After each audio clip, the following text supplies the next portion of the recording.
While handing out flyers, I saw my girlfriend Alicia disheveled and passionately kissing the school hunk in a sports car. When I knocked on the window, the school hunk asked her, "Who's this?" Alicia, leaning against him, said, "Just a simp. If you don't like it, I'll break up with him right away." After kissing the school hunk, she didn't even look at me and turned away. The school hunk licked his lips where my girlfriend had kissed and mocked. "Leave. Beauties only belong to the strong," I asked. "I don't care about my girlfriend, but why are you in my car?"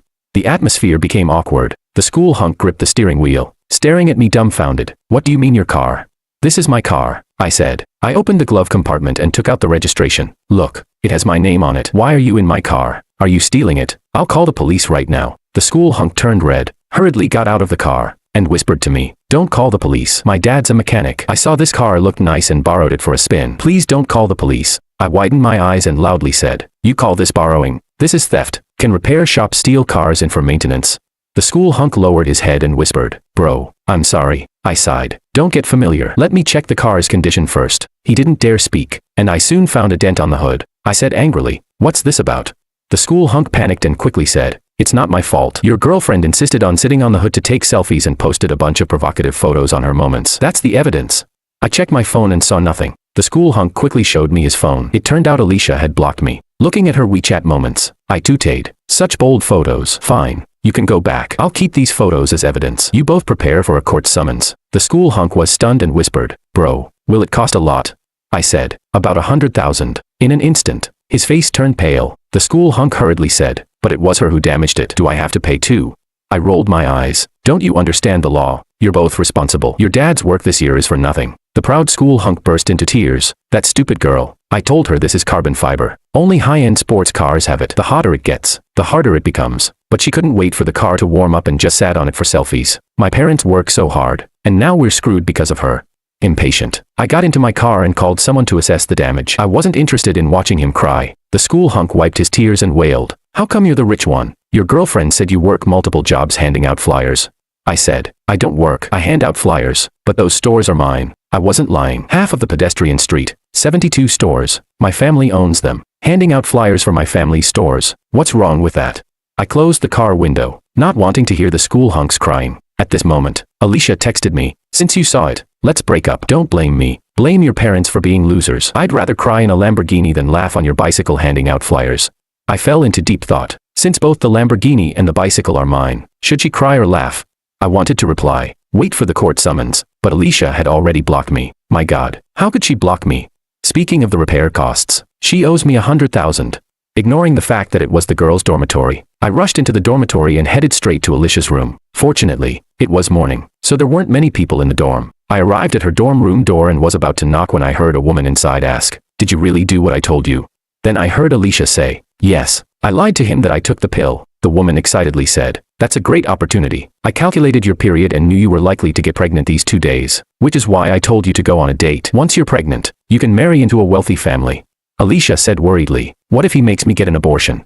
The woman replied, "As long as you're pregnant, I have ways to make him acknowledge the baby. You even broke up with your boyfriend for him. Let's see if he dares not to acknowledge it." I was really shocked that Alicia would go this far. She even wanted to marry the campus heartthrob by having his child. I wondered what her expression would be when she found out the heartthrob had stolen my car. I knocked on Alicia's door, and when she saw me, she immediately frowned. She said, "I've already broken up with you. Why are you still pestering me? I'm telling you, being poor is not a problem, but being poor and shamelessly pestering a girl is really disgusting." It seemed Alicia misunderstood, thinking I was there to win her back. There were 2 other people in the dorm, her roommates, whom I knew. Before I could speak, one of her roommates said, "Can you stop hindering Alicia from pursuing her own happiness?" I was completely dumbfounded. So, making out with another guy in a sports car behind her boyfriend's back was considered pursuing her own happiness. I knew this roommate. She was Alicia's best friend, Eva, the one who had just urged Alicia to get pregnant. When I first started dating Alicia, she often made sarcastic remarks, saying things like a man's love for a girl depends on how much money he spends on her. Because of Eva's instigation, I had given Alicia many gifts. Now, I was here to get those gifts back. I said, "We can break up, but the phone you are using is mine. You should return it to me." I didn't mention that the sports car was mine, because, knowing Alicia's personality, she might shamelessly cling to me. I had to get my things back first. Alicia immediately frowned and said coldly, "So you're such a petty person. Can't you consider my feelings?" I was speechless. "It's not that I'm petty, but you've already wronged me. Why should I care about your feelings?" Eva suddenly covered her mouth and laughed. She said, "Can't you see through this poor man's trick? Asking you to return the gift is a pretense. He really wants to make things difficult for you because he can't bear the breakup. Alicia sneered. So that's it. You think if I can't bear to return the gift, I won't break up with you, right? Have you forgotten? My current man is very rich. She raised her head proudly, and Eva added fuel to the fire. Don't be afraid, sis. I just checked. The heartthrob's Lamborghini costs millions. Buying you a new phone is nothing to him. Alicia laughed and said, I can return the phone, but let me make one last call. I'll show you why I broke up with you. Because the gap between you and a rich man is so wide that you'll never bridge it in your lifetime. I wondered if the rich man she was talking about was the heartthrob. I remembered when I sent the car to the heartthrob's house for maintenance. His dad sighed and said making money was tough these days, and what they earned wasn't enough to pay the rent. Alicia made a call, and Eva quickly said, put it on speaker so he can hear. Let him know the gap between himself and others. Alicia nodded and, seemingly to show off, put the call on speaker. As soon as the call connected, she said pitifully, brother, my boyfriend came to break up with me and wants me to return the phone he bought me. Without the phone, how can I contact you in the future? However, the heartthrob didn't indulge her. On the other end of the line, the heartthrob yelled angrily, you damn bitch, don't let me see you again, or I'll beat you every time I see you. In an instant, both Alicia and Eva were stunned. The call was abruptly cut off, and Alicia stared at her phone, unable to say a word. Eva quickly reacted. She angrily grabbed a book from her bed and threw it at me, shouting, did you badmouth my best friend downstairs? When Alicia heard this, she was furious and started shaking. Yeah, he wasn't treating me like this before. You must have slandered me. How despicable and disgusting can you be? I impatiently said, I didn't badmouth you. Just give me back my things. If you didn't badmouth me, why would he suddenly treat me like this? I was speechless, because Alicia posted coquettish selfies sitting on the hood of his car. The heartthrob had ended up with thousands in debt. Given his family's income, how could he not be angry? Eva sneered. That's why I told you to be brave and date the heartthrob, because I already saw through this poor loser. He only knows how to play tricks behind your back. Disgusting simp. I asked. So you're saying you were involved in her betrayal of me, right? Eva snapped. Betrayal? My best friend was stuck in a mess. Of course I had to pull her out. Should I let her sink into marrying you? She'll thank me for the rest of her life. Alicia grew impatient and said coldly, you can have the phone back, but I have one condition. You immediately apologize to the heartthrob and admit that you were lying about me. Eva cursed. Yeah, even if you have to kneel and apologize. Clear my best friend's name. I took the phone and continued. Why should I apologize for something I didn't do? And we haven't settled our accounts yet. I walked straight into the room and sat at the desk to start calculating. Throughout our relationship, I had given Alicia many gifts and transfers. I wanted them all back. Alicia said disappointedly, my friends are all here. We once loved each other. Do you really want to embarrass me like this? I ignored her and continued calculating. Eva suddenly took a photo of me. With a face full of disdain, she said, today, I encountered the ultimate loser. I'm going to post this on my social media right now and expose you, so you'll be socially dead. I thought she was just threatening me, but when I took out my phone to check, I found she had actually posted it. She posted my photo with the caption, OMG, girls, never date a poor guy. The poorer they are, the more trouble they cause. My best friend got stuck with one. It's terrifying. I frowned and said, this is a personal matter between us. Why do you keep mentioning being poor? You might as well write gold digger on your face. Eva sneered. Yeah, I do like rich guys. Do you have the right to be jealous? If you were rich, you'd be the one scolding me now, not the other way around. Look at your pathetic self. Eva got more and more agitated, walking to the window and pointing downstairs. She said, rich men drive million-dollar Lamborghinis and are full of ambition and career goals. Poor losers just sit here calculating, making the girls who once loved them feel sick. Another roommate finally couldn't help but speak up. Alicia, why don't you just pay him back? This is your fault in the first place. In an instant, Alicia's expression changed. Alicia asked, what do you mean? Are you taking his side? Eva sneered. Isn't it obvious? You found a boyfriend with a Lamborghini, and she's jealous, so she purposely insults you, slanders you. The roommate's face turned red with anger. Don't falsely accuse me. I knew this girl. She was a poor student named Lisa. Before, when Alicia wanted to show off, she had me buy desserts for everyone in her dorm, but Lisa refused to take them, saying she couldn't accept something she didn't earn. Because of that, I had a deep impression of her. Alicia sighed and said, Lisa, I know you're poor and rely on student loans and scholarships to study. I understand if you resent the rich, but you know what? Being a good person is more important than good grades. Lisa's eyes widened in disbelief. Are you saying I'm not a good person? I was completely dumbfounded. Lisa was diligent and hardworking, excelling in both character and academics. And Alicia? She had just been making out with the rich guy in a car, right in front of me, her boyfriend. She dared to say Lisa didn't know how to behave. What kind of nonsense was she spouting? Eva sneered. I know your type. Poor simp girl. You know he broke up, so you're pretending to be a pretentious coquette to win his favor. You know you have no chance with a guy who drives a Lamborghini, so you don't even let a guy who earns $3,000 a month handing out flyers pass. Lisa was so angry she clenched her fists and stood up. I also work part-time as a tutor. and I earn 2,000 a month. Eva looked at her with disdain. To you, even mosquito legs are meat. Yesterday, I saw you picking up food that fell on the table to eat. You poor wretch. Of course, you're not picky about men. Lisa's eyes reddened immediately, her voice trembling with grievance. The food fell on the table, not the floor. What's so poor about that? Enough.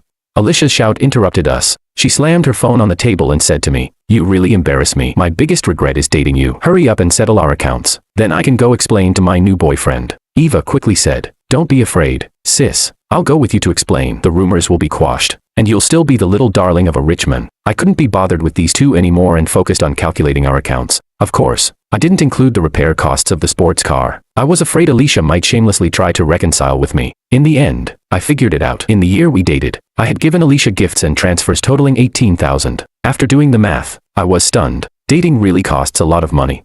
I only spent a few hundred a month on living expenses. I didn't realize it until I calculated it. Not only was I shocked, but Alicia and Eva were also a bit stunned. After all, they were students. Where would they get over 10,000? At first, they didn't believe it, but after checking several times, they finally confirmed my calculations were correct. Alicia looked a bit troubled. 18,000. I can't come up with that right now. Eva panicked and quickly said, "Don't be scared, sis. I'll help you pay it back. Your attitude towards this loser now will determine how the heartthrob sees you. Even if we have to borrow from loan sharks, we'll pay the money back. You need to cut ties with this poor guy to have a chance to marry into a wealthy family."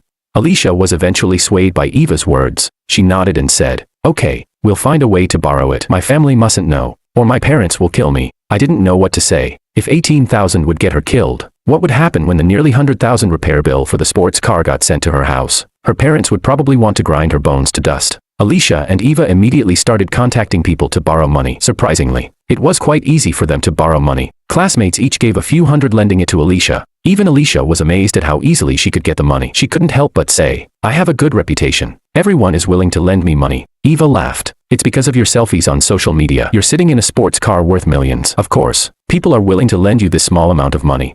Alicia suddenly realized. She glanced at me and said, "Do you see that? That's the true charm of a real man. Making everyone admire him and lend me money, hoping to befriend him. If I were still with you, would anyone reach out to help me when I'm in trouble?" Eva sneered. "Trouble? Being with him is already the biggest disaster in life." They kept borrowing money and finally managed to collect over 8,000. But there was still a 10,000 gap. Eva gritted her teeth and said, "I know a guy from the underworld. He can lend me the money, but if we can't pay it back, it'll be terrible." Alicia asked worriedly, "What happens if we can't pay it back?" Eva replied, "Don't worry about that for now. Your new boyfriend is so rich. 10,000 is nothing to him." Eva quickly contacted the so-called underworld person, who appeared to be a professional private lender. He handed over 10,000 without hesitation. After they managed to gather enough money and returned it to me, Alicia threw the phone at me angrily and said, "Satisfied now? Get lost. From now on, we should have nothing to do with each other." I nodded and turned to Lisa, saying, "Can you come out with me for a moment?" Lisa looked at me in surprise, seemingly not understanding why I was calling her. Eva immediately sneered. "I knew these two had something going on. As soon as you paid him back, they hooked up." I felt a wave of helplessness. The reason I wanted to talk to Lisa was that she worked in the student council and had the contact directory. Since I planned to send a court summons to Alicia's family, I definitely needed her home address. Lisa blushed deeply, lowered her head, and followed me out. Eva mocked again. "You're really following him out? You only deserve Alicia's leftovers." Lisa was almost in tears. "I don't have any such intentions."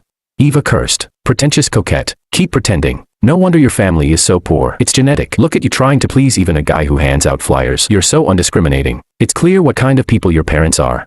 Alicia looked at us with disdain and sneered. "Good thing I broke up with him. This useless man is all yours. Let me give you a word of advice. A whore and a dog. May they last forever." I led Lisa out of the dormitory and into the hallway. Lisa whispered, "I only spoke up because I was angry. Don't read too much into it. I just want to study hard." "I don't have the intentions they said." I nodded. "I know. You have to get scholarships and work as a tutor. You don't have time for romance." Lisa asked curiously, "Then why did you ask me to come out?"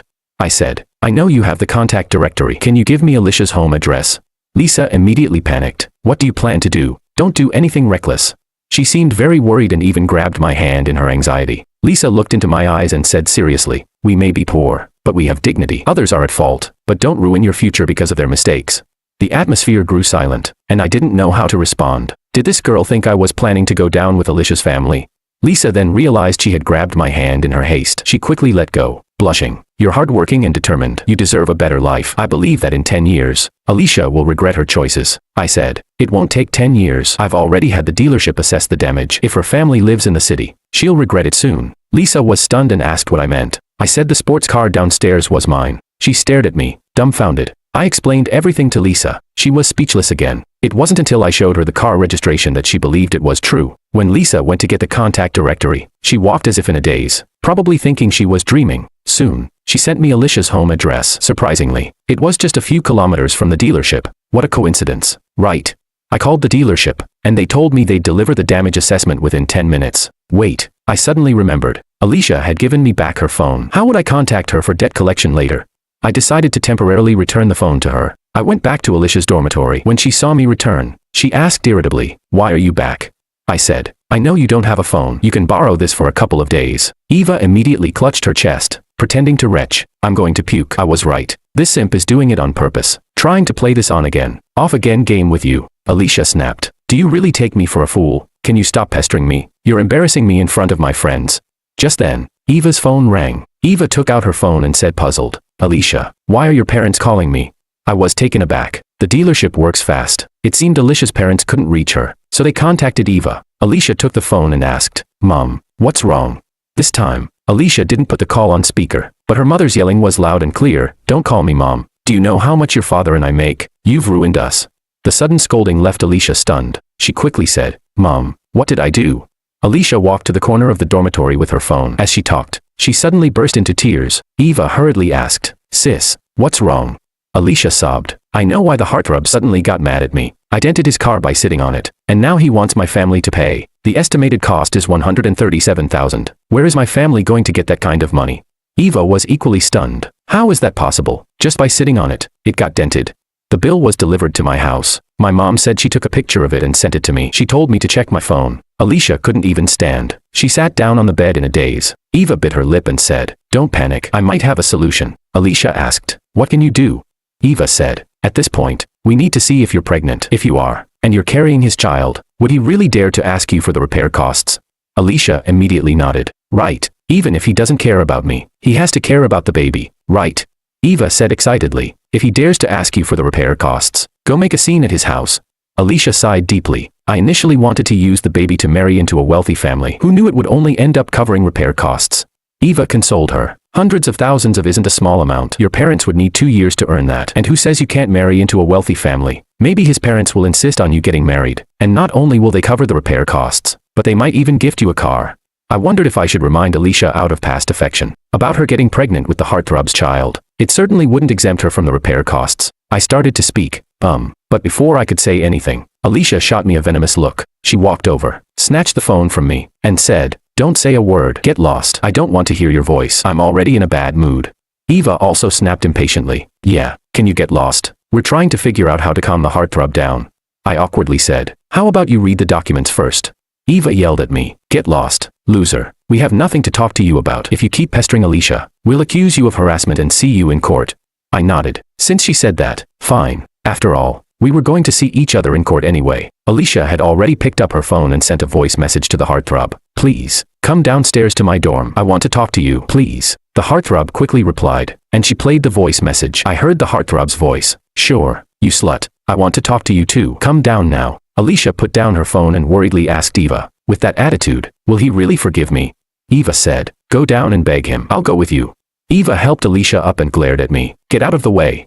I ignored her and turned to leave the dormitory. Just as I was about to go downstairs, Lisa returned. Alicia and Eva walked past Lisa, heading in front of us. Seeing me, Lisa quietly asked, "Will you make Alicia pay a lot of money?" I said, "I won't extort her. She should pay what she owes, but I'm thinking." Lisa asked, "Thinking what?" I said, "It seems like they're begging the wrong person. Won't it be awkward?"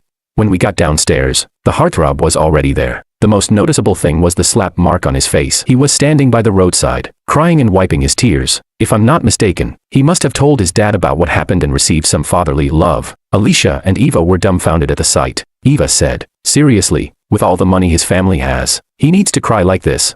Alicia said, "Maybe he really loves that car. When I went on dates with him, he always took great care to protect it." Eva sighed. "They say a car is a man's second wife. It must be true." I rolled my eyes. "I don't treat my car like a wife, and why wouldn't he protect it? It's my car."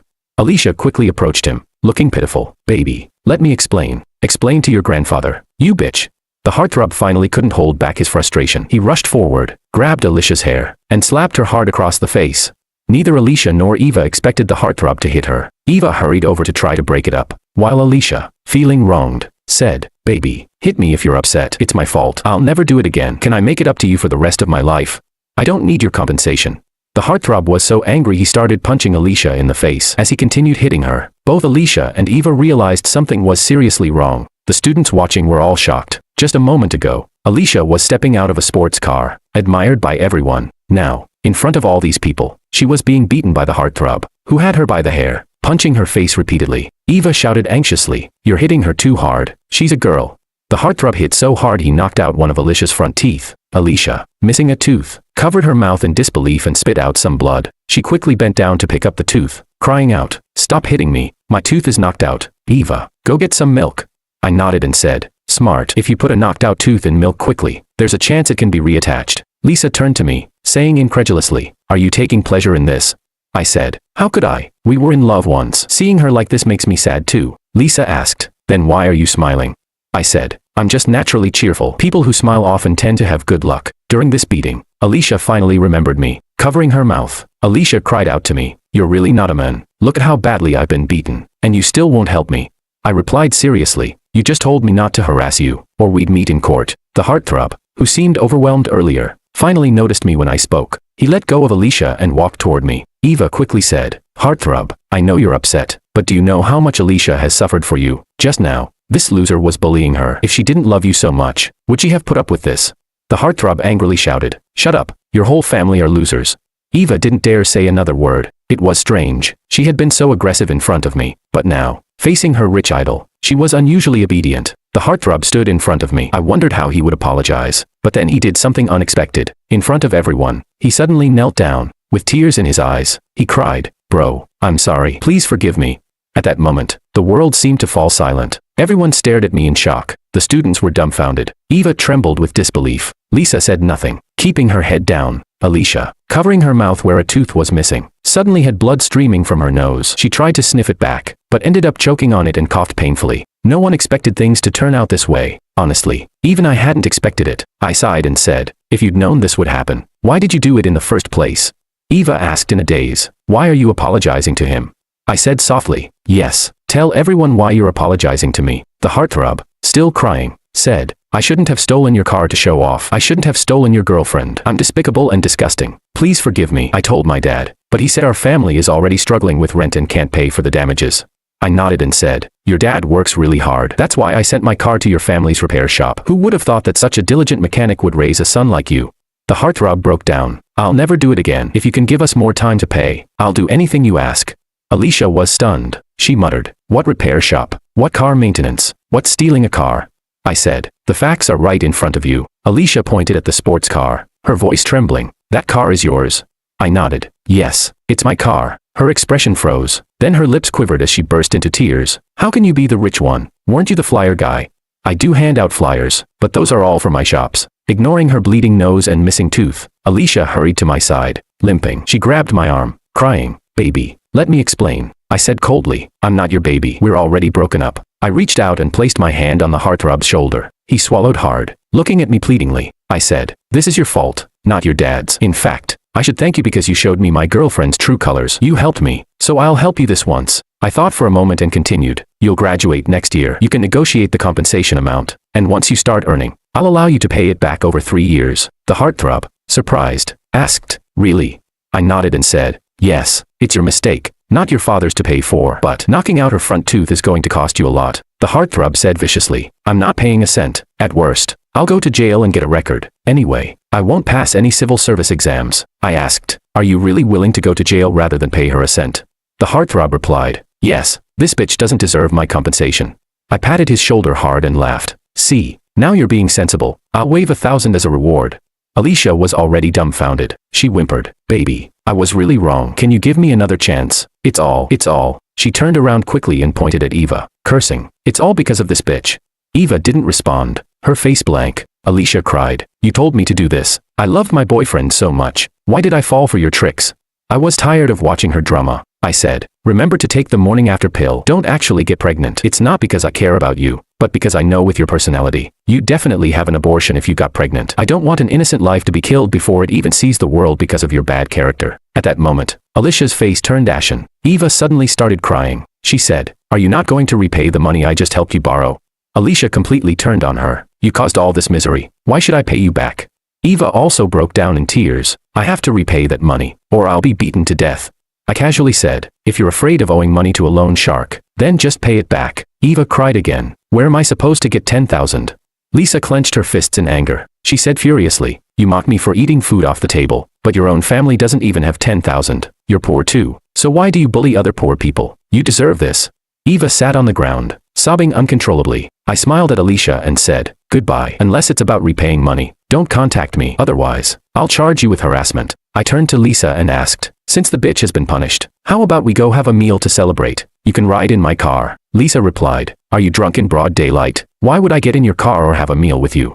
Realizing she had a point, I awkwardly scratched my nose. I got into my sports car and drove off. Alicia and the Heartthrobs family quickly reached an agreement, with both families paying half. It said that Alicia was beaten half to death by her parents at home, even having her leg broken. It really was broken. She had to wear a cast. The worst part was that her leg didn't heal properly. She walked with a limp and might have to break it again to heal correctly. Feeling too ashamed, she didn't return for the last year of college. Eva, on the other hand, did return, but every time she did, people mocked her, calling her a traitor to the poor. To pay back the loan shark, Eva tried desperately to find a job, but her reputation preceded her, and no one wanted to hire her. In the end, she found me, begging for a job. I happened to have a few low-end restaurants, so I had her clean the toilets. She had looked down on the poor, so now she could clean toilets for them. She could only cry while scrubbing the toilets, and word spread about her situation. Some students even came specifically to use the toilet after she cleaned it, just to make her clean it again. After dropping out, Alicia frequently messaged me, begging to get back together. I blocked her, but she would just switch numbers and continue to harass me. Eventually, I did as she wished and sued her. That finally scared her off,